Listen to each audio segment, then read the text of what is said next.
நன்றி சொல்லணும். ஏன்னா எனக்கு ஒரு நிறைய முக்கியமான படங்களை இந்த வருஷம் எனக்கு கொடுத்துருக்கு பாடலாசிரியராக. லவ்வர், டிமாண்டி காலனி 2, லப்பர் பந்து, அதுக்கப்புறம் அந்த வரிசையில் இந்த படமும் எனக்கு வெற்றி படமாக அமையும். பாலசரம் ப்ரோ, ரொம்ப நேரில் பார்த்து சொல்ல முடியல, லப்பர் பந்தில் பிரிச்சிட்டிங்க. அதே மாதிரி இந்த படமும் பார்த்துருக்கேன். இந்த படத்துலேயும் உங்கள் ரோல் பெரிய ரோல். கருணாகரன் சார் சூப்பராக பண்ணியிருந்தீங்க. சஸ்டிகா மேம், மாறன் சார், எல்லாமே உங்களுடைய காம்போ வேறு லெவல். ரொம்ப இந்த படத்தில் நான் இருக்கிறதுக்கு மெயின் ரீசன் இயக்குனர் ராஜசேகர் அவர்கள். ஏன்னா எங்களை முதல்ல ஒரு படத்துக்கு எங்களை 2 பேரையும் சேர்த்து வச்சது யுவன் சங்கர் ராஜா. இந்த நேரத்தில் அவருக்கு நான் பெரிய நன்றி சொல்லிக்கிறேன். அந்த படத்தில் நான் வேலை செய்ய முடியலனாலும் அந்த நட்பு தான் என்னை இந்த படத்தில் கொண்டு வந்து சேர்த்துச்சு. பெரிய பெரிய நன்றி. இதில் நான் முதல்ல எழுதின பாடல் அக்கரு பக்கருங்கிற ஒரு பாட்டு.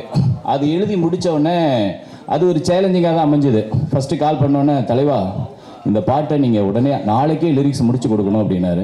ஏங்க அப்படின்னா ஒரு செக்கப் பண்ணுறதுக்காக ஏன்னா ஏற்கனவே அது 2-3 ஆப்ஷன் எழுதி அது செட் ஆகாதனால என்கிட்ட வந்துச்சு.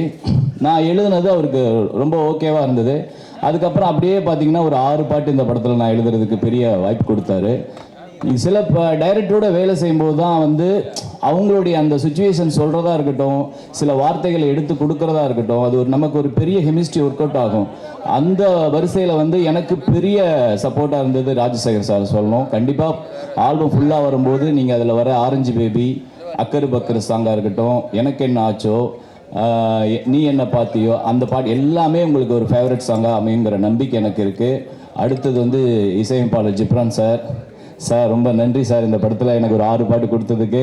குட்டி புலிக்கு அப்புறம் நாங்கள் மெயின் ஆல்பமாக நிறையா பாட்டு பண்ணுற படம் இதுதான் நினைக்கிறேன். குட்டி புலியில் தாட்டீரே பாட்டு ஒரு பெரிய ஃபேமஸ் சாங்காக இருந்தது. ரொம்ப ரொம்ப ஹாப்பி. அடுத்தது சித்தார்த்த தலைவன், ரொம்ப ஹாப்பி.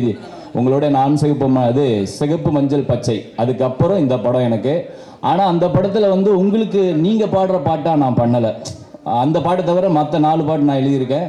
ஆனால் இந்த படத்தில் எல்லா பாடல்களையும் நான் பண்ணியிருக்கிறேன். ரொம்ப ஹாப்பி. பாய்ஸ்லேருந்து நான் உங்களை ஃபாலோ பண்ணுறேன். ரொம்ப ரொம்ப எனக்கு உங்களை பிடிக்கும். தொடர்ந்து நான் அவள் படத்திலே நான் எழுத வேண்டியது, ஆனால் அது மிஸ் ஆயிடுச்சு. ஸோ வரிசையாக இன்னும் நிறைய படங்கள் பண்ணுவேன் நம்பிக்கை இருக்குது. ஆசிகா மேம், உங்களுடைய 2 பேருடைய கெமிஸ்ட்ரி இந்த படத்தில் சூப்பராக இருக்குது. உங்களுடைய பர்ஃபார்மன்ஸ் கண்டிப்பாக பேசப்படும். ரொம்ப கண்டிப்பாக பாருங்கள். இந்த படத்துக்கு அப்புறம் நீங்கள் பேசப்படுவீங்கன்னு பெரிய நம்பிக்கை இருக்குது. அதுக்கப்புறம் வசனகர்த்தா டான் அசோக் அவர்கள் பெரிய நன்றி. ஏன்னா அது அவருடைய டைலாக்கும் இந்த படத்தில் பேசப்படும். கண்டிப்பாக இந்த வருஷம் வரிசையாக நீங்கள் வெற்றி படங்கள் கொடுத்துருக்க அமைஞ்ச மாதிரி இதுவும் பெரிய வெற்றி படமாக அமைங்கிற நம்பிக்கை இருக்குது. நன்றி. மன்னிக்கணும். ப்ரொடியூசர் சாம் சார், எல்லா பாட்டும் முடிஞ்சதுக்கப்புறம் தான் நான் அவங்கள மீட் பண்ணேன். ரொம்ப ரொம்ப ரொம்ப நல்ல கேரக்டர், ரொம்ப என்கரேஜ் பண்ணுற கேரக்டர். ரொம்ப தேங்க்ஸ் சார். அடுத்தடுத்த படங்களையும் ஒர்க் பண்ணணும் உங்களோட. மோனிகா மேம், ரொம்ப ரொம்ப நன்றி மேம். கண்டிப்பாக இது ஒரு பெரிய வெற்றி படமாக உங்களுக்கு அமையும். Thank you ma'am. பாய்.